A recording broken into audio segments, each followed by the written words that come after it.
Okay, so that is the second future peril. Here we go. Furthermore, a mendicant reflects, currently there is plenty of food, a good harvest, so it's easy to get alms food and easy to keep going by collecting alms. Yeah, it's nice when there is enough food in the world. We have all read about times when there is not enough food. So we should never take it for granted. This is really about not taking things for granted. And I think this is kind of the issue here, taking good health for granted, taking youth for granted, taking the food for granted. None of these are to be taken for granted. Suddenly, before you know it, they are gone. Yeah. But there will come a time of famine, a bad harvest, when it's hard to get alms food and not easy to keep going by collecting alms. In a time of famine, people move to where there's plenty of food, where they live crowded and crammed together. When you live crowded and crammed together, it is not easy to focus on the instructions of the Buddha. It is not easy to frequent remote lodgings in the wilderness and the forest. Yeah, so it is, again, it's this idea that the good conditions that we have are very often very transient. They last for a while, and before you know it, they are gone. And I think this is kind of the issue with all of these things, is that we tend to take things for granted after a while. We tend to think the way things are now is the way they will always be, and so we become complacent. And it's that complacency that we're trying to overcome here by thinking in these ways. It is not so much about thinking about the future, but more about overcoming the complacency of the here and now. That's kind of the idea. And the reason why we tend to think about the future will be the same way it is now is the same reason why we have a sense of self. It comes from the idea of sense of self. We tend to see things in the world, including ourselves, as more permanent than they really are. Change is difficult for us to see, but permanence is the way we tend to look at things. So if things are going well now, we tend to think this is the way it will be in the future as well. And that is really kind of what is the danger here. And so complacency is actually a very, very big problem in spiritual practice. This is why these reflections are useful. It's not to live in the future, but to live better in the present. And the way that I have grown up, I have always had plenty of food in my entire life. I never had a time when it wasn't enough food, so I don't even know what this means. But you can start see. Sometimes you can see that actually maybe this can become a problem. When the world is kind of going in strange ways, food prices are going up everywhere. When the world is kind of our trade is being disturbed around the world, all of these kind of things, we don't know. It is always uncertain. And living at a time when there is famine, you can imagine how difficult that is. I don't know if has anyone here ever been in a famine before or had shortage of food? Everyone here has had plenty of food? Okay, good. I'm very happy to see that. Okay, great. Okay. But, you don't have to go that far back. My grandparents, they lived during the Second World War. And during the Second World War in Europe, there was rationing at the very least. I don't know if maybe they had enough, but there certainly was rationing. It was probably very difficult. I don't know, what was it like in Malaysia during the Second World War? Was it difficult? Yeah, probably difficult, right? Yeah, I can imagine it was difficult here as well. Because, so everywhere, pretty much the whole world went through difficulties at that particular time. So it can happen again very quickly. So this is just about a reminder of the dangers and not becoming complacent because things are well now. Things are far less permanent than we think they are. We have this great inability to see change. It's very, very difficult for us to see change. I think I mentioned this here last year, maybe the year before as well. But it's one of these very interesting experiments that was done a while ago, and this was precisely to measure people's ability to see change and whether they really were able to do that. And they asked a set of people, if you look back on the last 10 years, can you see how you are changed? Yeah, and there was, oh yeah, I can see how I changed. I used to be like this, and then something happened, and I changed my direction. I became a better person. Yeah, I used to be really dodgy. Now I'm much, much better. Or maybe someone would say, oh, I used to be really good, but now I'm really bad. I don't know what happened. Yeah, that was terrible. Actually, no one thinks of themselves as bad, but you know what I mean. People could see that they had changed directions. But then they were asked about, well, what about the future?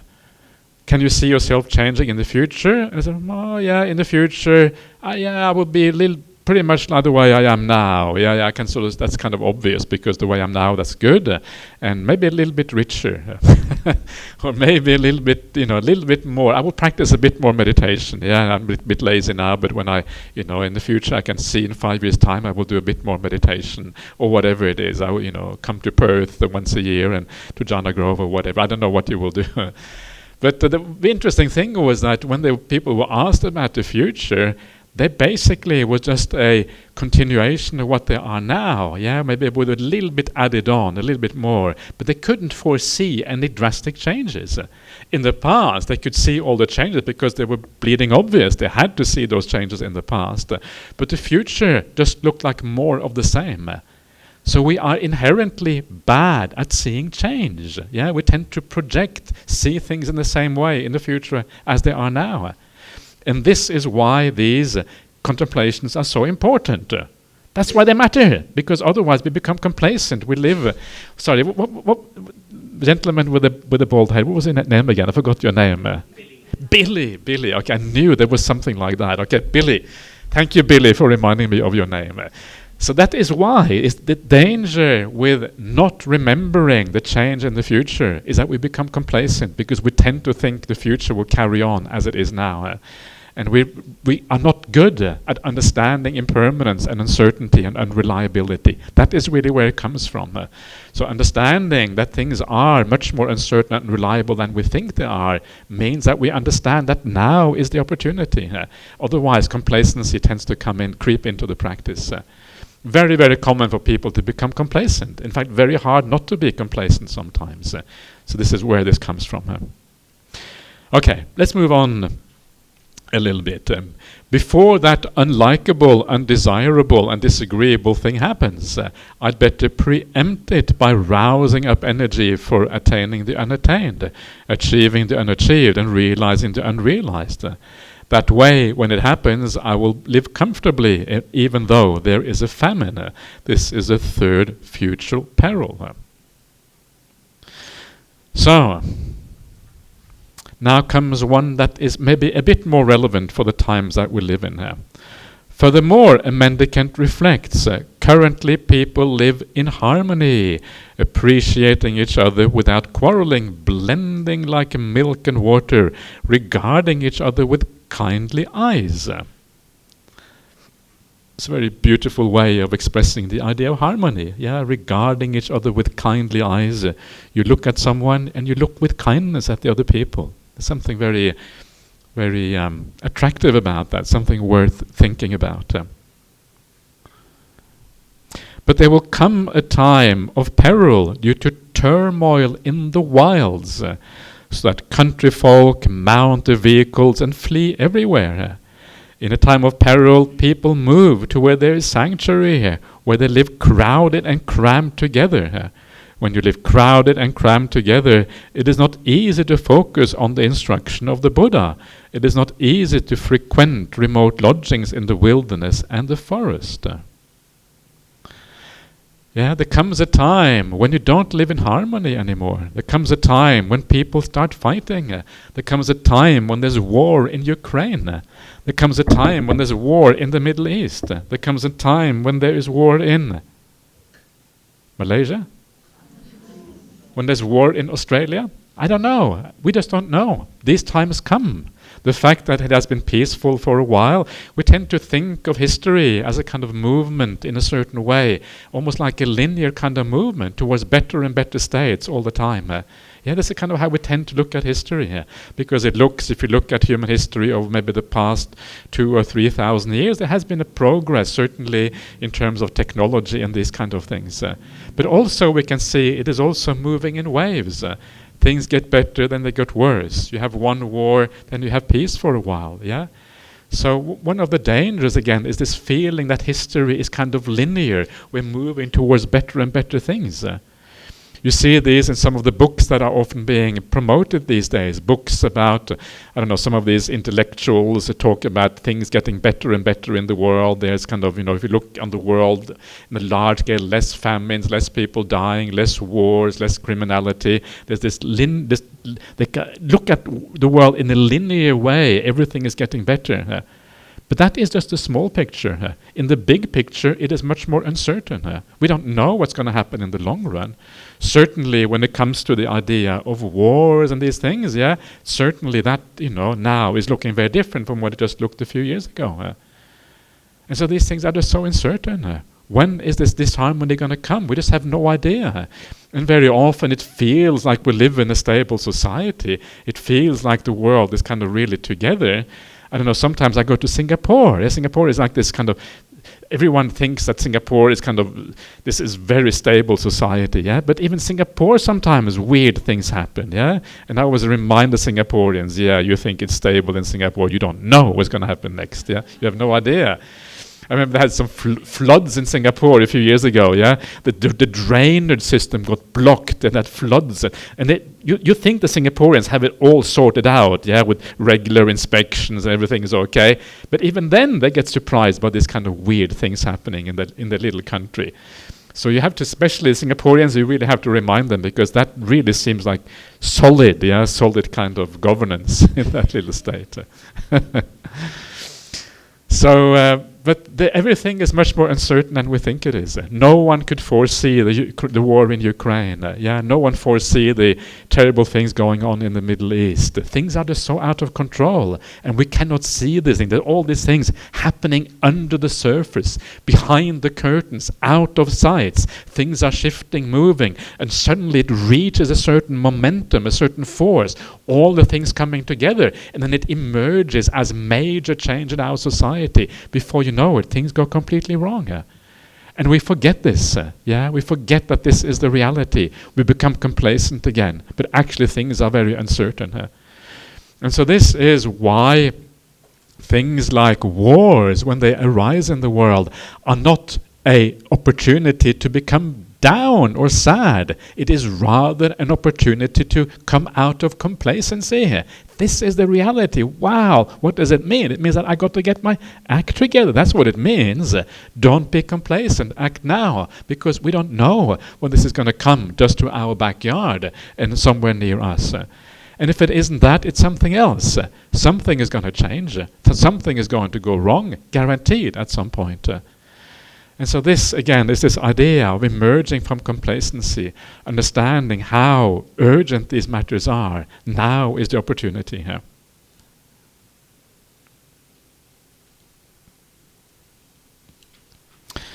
All right.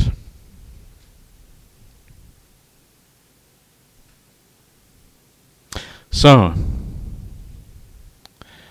before that unlikable, undesirable, and disagreeable thing happens, I better preempt it by rousing up energy for attaining the unattained, achieving the unachieved, and realizing the unrealized.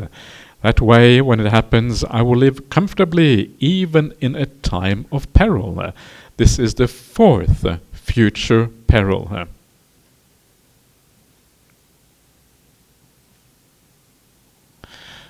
Furthermore, a mendicant reflects, currently the Sangha lives comfortably, in harmony, appreciating each other without quarreling, with one recitation. One recitation means everyone comes together at the Patimokkha and reciting the Patimokkha or the suttas together. They're not division, there's an agreement about what is the real teaching of the Buddha. But there will come a time of a schism in the Sangha. When there is schism in the Sangha, it is not easy to focus on the instructions of the Buddha, and it is not easy to frequent the remote lodgings in the wilderness and the forest. Yes, when there is schism in the Sangha and the Sangha is divided, it's often makes things very difficult. And it's difficult for the monastics, it's difficult for the lay people, it's difficult for everyone when this happens. And because it usually comes with disharmony, comes with arguing, it comes with disagreements. And when we are trying to understand the word of the Buddha, it is very unhelpful if some Sangha members say this is the word of the Buddha, while others say no, that's not the word, this is the word of the Buddha. That makes life very difficult for everyone. Yeah, we don't know really where to go anymore. We don't know what is true, what is up and what is down, or what is left and what is right. Everything starts to kind of go out of the window. So it is very, very hard. But when you feel that the Sangha is together, when you feel that, okay, you have at least someone you can rely on, someone you can have a sense of confidence and faith in, when you have that, then it's okay. But imagine if there is like a schism in Bodhinyana monastery. Ajahn Brahm decides to leave Bodhinyana monastery. He doesn't want to have anything to do with the monks. That Ajahn Brahmali getting too difficult, I'm leaving. And he goes and he leaves Bodhinyana monastery. What are you going to do if that happens? You'll probably follow Ajahn Brahm, right? Which you should do, of course. But it's not nice if that happens. It's very disturbing. It's very difficult. But will it happen in the future? Probably will. Something like that will happen. Yeah, guaranteed. I guarantee you something bad will happen. Not because I can see the future, but well, actually I can see the future. Bad things always happen. So it's kind of obvious. It's like Ajahn Chah saying, someone asking him, well, can you tell the future? Yes, I can tell the future. Well, what is it? It's unreliable and uncertain. And that's kind of the future for you. And so this is the same kind of thing. Guaranteed there will be these very difficult times. So if you feel that you have a certain support from the Sangha, a kind of a clarity about what the Dhamma is, now is the time to use that, because it will be gone. Suddenly your refuge in the Sangha will start to disintegrate before your eyes. It happens so quickly. Yeah, and of course the same thing is true for me as well. Before you know it, it starts to disintegrate. So it is so uncertain. Yeah, this is kind of again the idea of not being complacent about things, because things are so changeable and so utterly unreliable. Before that unlikable, undesirable and disagreeable thing happens, are better preempted by rousing up energy for attaining the unattained, achieving the unachieved and realizing the unrealized. That way, when it happens, I will live comfortably, even though there is schism in the Sangha. This is the fifth future peril. These are the 5 future perils, seeing which is quite enough for a mendicant to meditate. Not just meditate, by the way, the Pali word is viharati, just to be diligent, keen and resolute for attaining the unattained, achieving the unachieved and realizing the unrealized. So, So the main message in the suttas, you will notice all of these 5 can be summarized in really one word, and that is anicca. Impermanence, unreliability, uncertainty, nothing to hold on to, nowhere to stand, nothing to grasp onto. Everything is going to be uncertain in the world. That is really what it kind of comes down to, all of these things. And so it is, this again shows you why the idea of impermanence or anicca is kind of at the core of the Buddha's teachings. Because understanding that, once you understand the idea of anicca, then kind of everything else follows from that. So that's why the Buddha on his deathbed says, Vaya Dhamma Sankara apamadena sampadeta. Vaya Dhamma Sankara, all conditioned phenomena have the nature to end, and of a nature to kind of fall apart.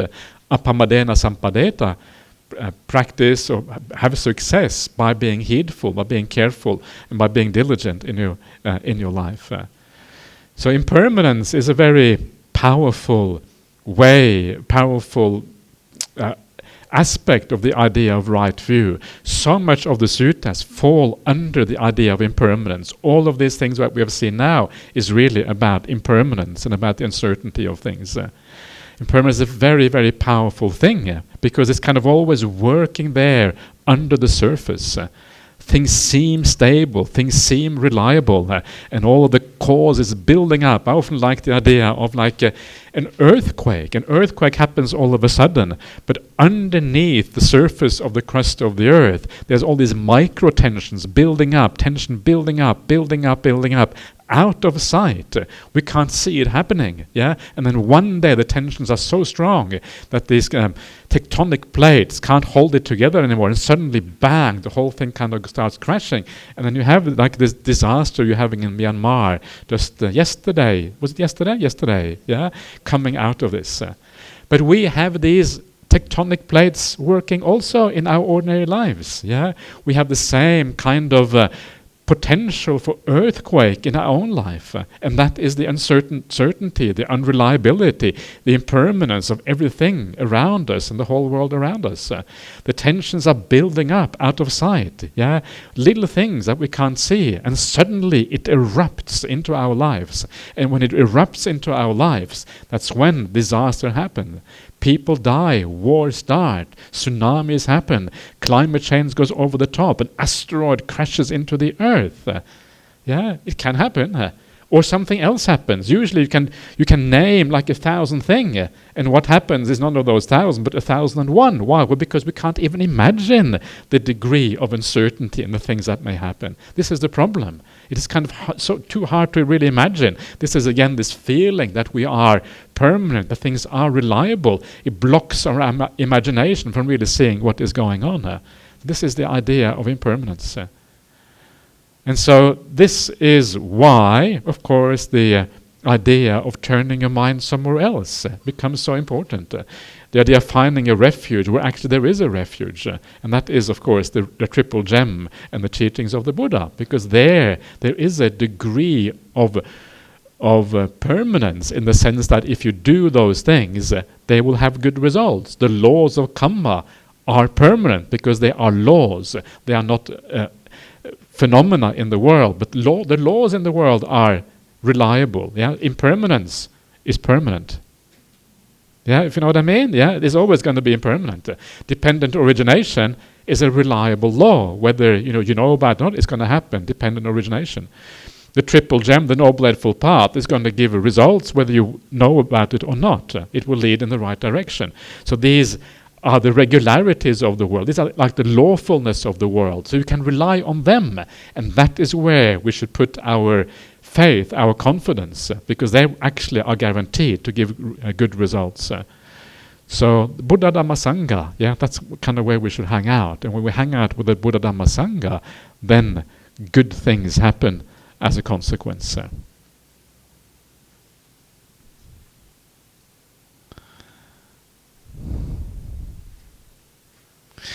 Okay, let's just take another 5-minute break.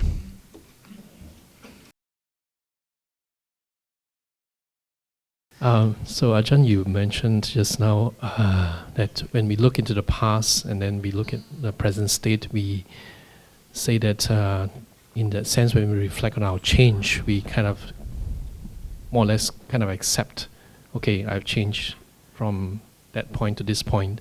But you also said that if you project it to the future, then we are not very good at reflecting on change in that sense. And you mentioned about being able to reflect on the perils of the future is going to give a sense of urgency.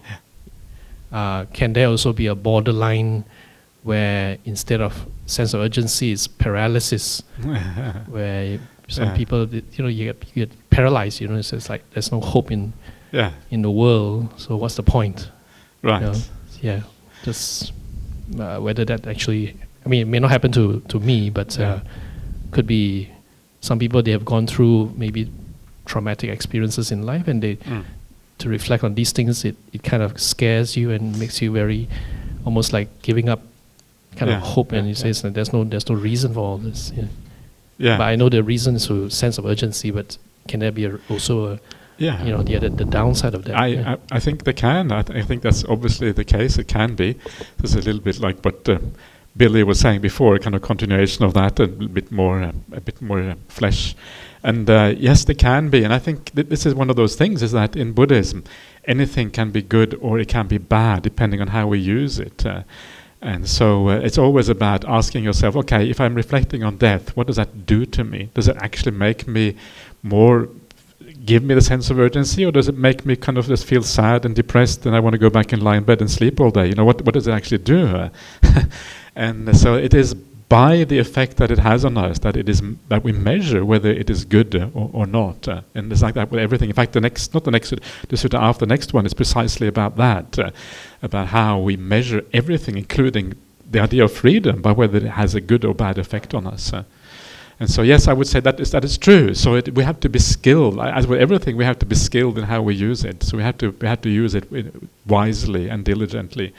And I know that there are some people, for example, who find thinking about death very difficult. They think about death, it really just paralyzes them and kind of makes their life more miserable and sad. And in that case, don't do it, or try to do it in a different way. Or instead of thinking I can die on my next breath, which is kind of scary, next breath can die.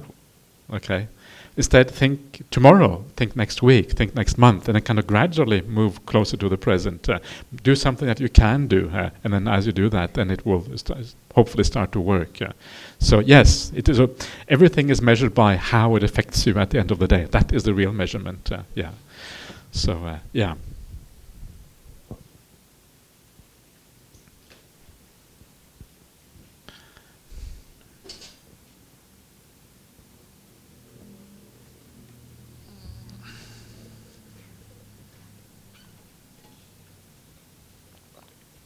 Anyone else? Again, okay. Good.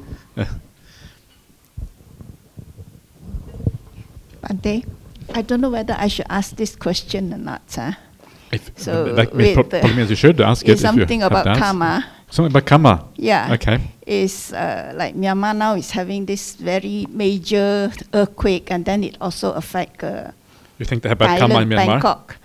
So what actually happened is that with the recent, all those scammers, syndicates, and all those things, all the bad things they have done in northern Myanmar, and then also northern Thailand and all those things, now they are now appealing for help, for donation and all those things, you see. You don't think they deserve help? The question kept coming into my mind, you know, is it because due to the bad karma they have done, you know, all the bad things that they have done, and now suddenly such bad things are happening to these two countries, you know. Okay. Of course, as Buddhists, we should actually donate and all these things.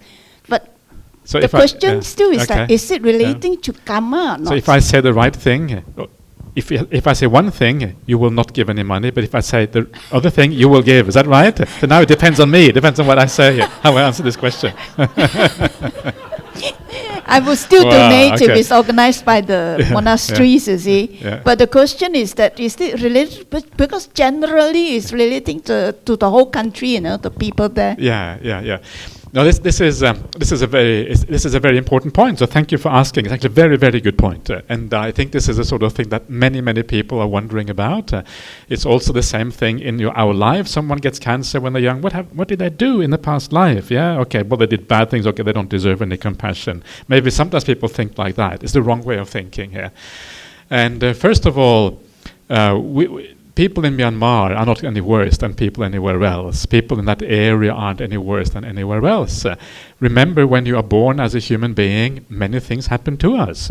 We don't know what's going to happen around the corner. Sometimes we die young, but nothing to do with karma. Sometimes being born as a human just means you die young. That's kind of what it means. If you have bad karma, guaranteed maybe you will die young, but even if it's not guaranteed, you may still die young, because human life is like that. And so with all of these people in Myanmar, maybe some of them had bad karma, many others, they were just at the wrong place at the wrong time, and so they died. That's the reason why they died. Not everything is related to specific karma in the past.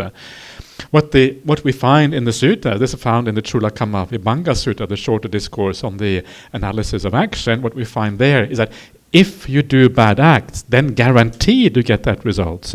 But if you don't do a bad act, still you might get bad results anyway, because you are reborn as a human. What happens to human beings? If you make very good karma, maybe you will escape those bad results because you made very good karma. That's very special, very, very different. And so, no, this does not mean that they all made bad karma. It does not mean that at all. It just means that human life is like this. Anyone's human life can be like this. Someone dies of cancer in their 30s or 40s does not necessarily mean they made bad karma. It just meant that something happened that was bad. Someone dies in a traffic accident, whatever reason. The Buddha says that there are many reasons why bad things happen to people, why they have bad feelings. One of them is like accidents. One of them is assault. So you go into the city at the wrong time, someone assaults you, and it's got nothing to do with karma. It just got to do with the fact that you went to the wrong place at the wrong time. And then the last one he says is karma. Karma is a separate reason why people experience bad results, apart from assault, apart from accidents, apart from illness. He talks about the bodily humors. The bodily humors is the ancient Indian system that decides, phlegm, what is it again? Phlegm, bile, and whatever. And this is how, so illnesses too is just part of the human body that we can expect. And so when you see people going through a hard time, never ever think that it is because they had done bad karma in the past. And I'm sure you don't do that. I don't mean to pick on you at all. But I know that sometimes people think like this, and it's such a terrible way of thinking because it makes us cold as human beings. We stop having compassion for people when that happens. That's a terrible, terrible consequence. Actually, we have no idea what happened to why this person is going through this. That is the reality. And more importantly, it can very quickly happen to us, as well. We also have a store of bad karma from the past. Suddenly, that karma ripens, or even if it doesn't ripen, bad things can happen to us. And so we should never judge others by what happens in their life. We should instead understand that we are all susceptible to those problems in our own life. It can happen to any one of us. And because of that, we should always answer with compassion. This is a human being suffering right now. They deserve our compassion. We should help. If we can help a little bit, it's good to help a little bit in these kind of cases. That is the right kind of attitude always. Unfortunately, especially in Buddhist countries, Thailand, Malaysia is kind of, a little bit Buddhist and many other things. But sometimes I hear when I go to Buddhist countries, they have these ideas of karma. They deserve it because of bad karma. That's the wrong way of thinking about it. Please don't think like that. It's very, very negative. I'm sure you don't, but I just kind of want to assure you that you're on the right track. That's all. Okay. Yeah.